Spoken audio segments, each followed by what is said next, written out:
Hello everybody, welcome back to Forza Horizon 5 with another car build. We got the Toyota MR2 because turns out Forza's really bad at picking cars to build. So I've put matters back into my own hands and we've gone for a, well, Lotus-esque vehicle, very light, mid-engine, rear-wheel drive. It's also very old, but hey, we can give it a shot. We have lots of PI to play around with, so that is good. We'll save that for later. We'll put the aero kit on now. We're also going to put these semi-slick tires on. How big are they? Yeah, they're pretty tiny. 2 4.5s at the rear, 2 2.5s at the front. It's going to be very light, which is nice, and we're going to need it to be very light because we have absolutely no tire size. So you can get it down to 2,300 pounds. Honestly, I thought it would be a little lighter. Can we use the stock engine? Actually, that's not bad. It's not going to do it. But that's not bad, getting into A-class with that. So we're going to put all this on. We'll keep on sport transmission, racing diff. We'll save that for PI points later. We have a 2-liter i4, a 2.6-liter i6, I think. What is that, RB26? I think. And then a turbo rally. We're going to go for the lightest engine, which is the turbo rally. Doesn't leave us much room in terms of PI, but, don't do this to me. Don't do this to me. We're going to do that. Then, maybe do you? No. I was trying to do the turbo around because I really don't feel like building all of this. Stop! No! Let me build. Oh, for God's sake. Fine. We'll go with the bloody 2-liter, okay? We'll go with the 2-liter. Damn you. Alright. We are definitely not going to have a huge amount of horsepower. We're at basically the top of the class now. We're actually going to take that off, try and get more weight-saving parts on. It's like these. And then that, nope. That only saves a pound too, so we're going to do... Well, that adds a lot of PI, that flywheel. Okay. We can do that. Then... add a clutch. That doesn't save any weight, though. It's also a really old clutch, though, so I might want to put that on. Yeah, I think we're going to want that. Let's do the 0 to 60. Never mind. Okay, we'll go with the weight. Alright, we can shave 3 more pounds out of it. Nice and even, 350 horsepower, 230 torque. It only weighs 2,300 pounds, so it is very light. And it is naturally aspirated, so it should have a nice smooth power curve. I'm just concerned about the tires. Attempt number 1. We have to beat the Dodge Coronet Super B 242.6. This is quite possibly the polar opposite of the Coronet. It's insanely light, and it is not very powerful. In fact, it might be the least powerful car you ever had, 350 horsepower. So, I'm hoping it will be very good handling and very good under brakes. So if it's not, we are going to struggle. I already feel that there's definitely some oversteer. We gotta be aware of that whole twitchiness from the first gen MR2. So let's make sure we manage that. Of course, I will say this, the acceleration actually is not bad. Probably because it is so light. I mean, it's 200 pounds lighter than the Lotus. But still, the acceleration is pretty good. Oh god, there's no turn in there. Okay. That corner, and any high-speed corners, might be an issue because, well, tiny tires just mean no grip. It just goes wide. But look at the speed! Look at the speed of the MR2! Is that the fastest speed we've ever had? It's gotta be pretty close. 109 through there. That's ridiculous. Maybe it's the naturally aspirated power band. Sure, we only have 350 horsepower, but we have 350 horsepower pretty much everywhere. and it's a really responsive engine, so we're definitely maximizing all of those horsepowers that we might not have been in some other engines. Okay. We're not that far behind, to be honest. We are still falling behind, and there's some room for improvements. That's visual, don't worry about it. There is definitely room for improvement on this run, no mistake about that. But it's not bad. It is nice to drive, it is responsive. It does struggle on the high-speed corners because of the lack of tire sizes. So it really doesn't want to turn in. It needs probably 2 4.5s all around if it wants to actually be competitive. But it's not really swapping ends as much as I want. As much as I was fearing. I don't want it to swap ends, obviously.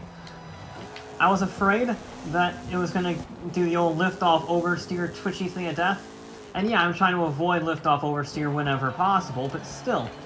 I was expecting a little bit of twitchiness, and the MR2 is doing pretty well, I gotta say.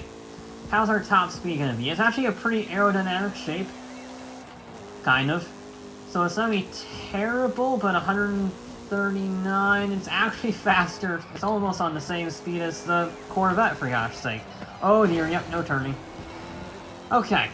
245, we're already faster than the Corvette. That's good. We're not last. Understeer in the high-speed corners is an issue. So we have to deal with that. Round 2 is all going to be about dealing with the understeer because, well, it doesn't turn at high speed. It just doesn't have the tire size for it. Which is strange. Out of all the things I expected from this car, understeer at the high speed is not one of them. I could see twitchiness, I could see a general lack of speed, I could see oversteer, I could see all sorts of things. Understeer was the least of my concerns when I endeavored on this for the first time. We're going to leave it in second. There's not really much point to shifting up into third there. It doesn't really give us much more speed. Now, this corner, we've got to brake nice and early and then power through it. Sort of what we did with the Corvette. I won't say that was a whole lot better. There's still room for improvement on that corner, but that was not terrible. Okay, now again, you need to be precise through here. It just doesn't want to turn. But the brakes are good. The traction is good. I mean, look at that. That is seriously impressive. The least powerful car clearly is not a hindrance. That moniker, clearly not a hindrance. Look at the speed, 118 on the jump. The Corvette was doing like 111. It can't carry, it actually is slower in the long term because it does have less power, but the speed it can carry and the mid-range acceleration is incredible. It does struggle on the jumps, that's why it isn't faster in the actual straight line that in that hairpin. But yeah, this is nowhere near as slow as I thought it would be. That power-weight ratio paying dividends. And we are definitely faster this time around. Being careful. And hard on the brakes, nice and easy. Yes, this thing is phenomenal under braking. We are leading now. We are leading. Ooh. And this is not a perfect run. Oh, now it's definitely not a perfect run. Remember how I was saying it didn't get any oversteer? It got oversteer on the transition. Typical, I just had to say something, didn't I? But we have potential here. We have some real potential, at least for a top of upper 50%. Alright. I don't think we're going to win. Because just the pure power, the Dodge was, yes, heavier than this, but it was still less than 3,000 pounds. And it had way more horsepower. So, it is going to win in that regard. However, a 243, okay. 243 with a bit of oversteer, a bit of a twitch in the middle sector. We can do this. We can absolutely get a podium finish. We need to shave off another 6/10 of a second, but I think we can challenge that Lexus. Final attempt. The second run wasn't terrible, but there's still room for improvement. in terms of being precise, being smooth, no mistakes. If we can do that, we can definitely shave more time off. Okay. Smooth and steady. No messing about. Be late on our brakes. And then turn in to power through the exit. Not a great run through there. We didn't carry as much speed as last time, but sometimes carrying pure speed in terms of the number that you see is not the most important part. We just need to keep with this Porsche up until the bitter end, up until the canyon section, really. There we go, that's a better run through there. That is a significantly better run through there. And now get on the exit. Yes, that is what I want to see. We are ahead of the Porsche already.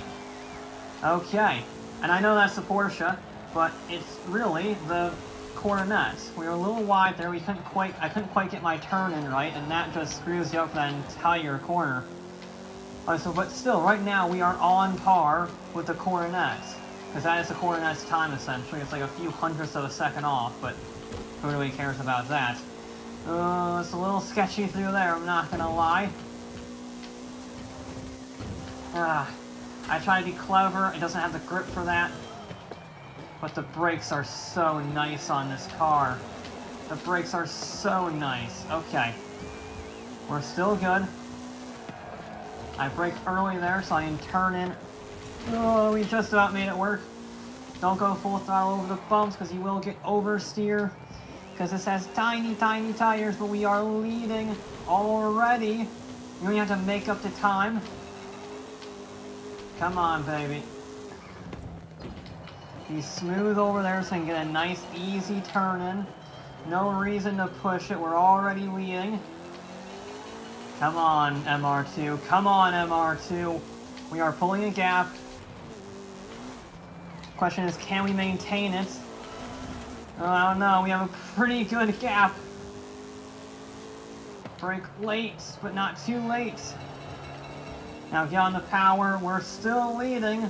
I think we're definitely on track for a podium here. He's starting to drag. He's starting to pull us in. That horsepower is just too much. We're going to have to try and get him on the final corner. We're within striking range. I need to get it absolutely spot on. No. Oh, we're pulling. We got him. We got him. MR2. Yes. Yes, MR2. A tenth of a second faster. Oh, that was a good run. Oh, I'm happy with that run. Again, it's not perfect. It's like a 96% perfect run. But I will take that every day of the week. You beauty, MR2. You absolute beauty. Oh.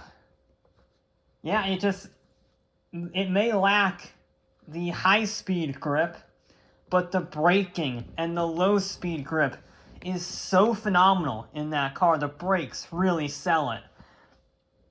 That it doesn't matter. It is so nice to drive everywhere except the high-speed sections. If it had 2.45s, 2.35s on the front, it would be unstoppable. It would be so easy. But saying that, that is a phenomenal time. Yeah. Honestly, I'll give it all to the brakes. It's so, you can brake so late. You're so confident in the vehicle that, yeah, it's at the top of our table. It beat the Coronet. That did a 242.6. This did a 242.5. So, we have another leader for the third time. But that will be it for this episode of Forza Horizon 5. I'll be back with more.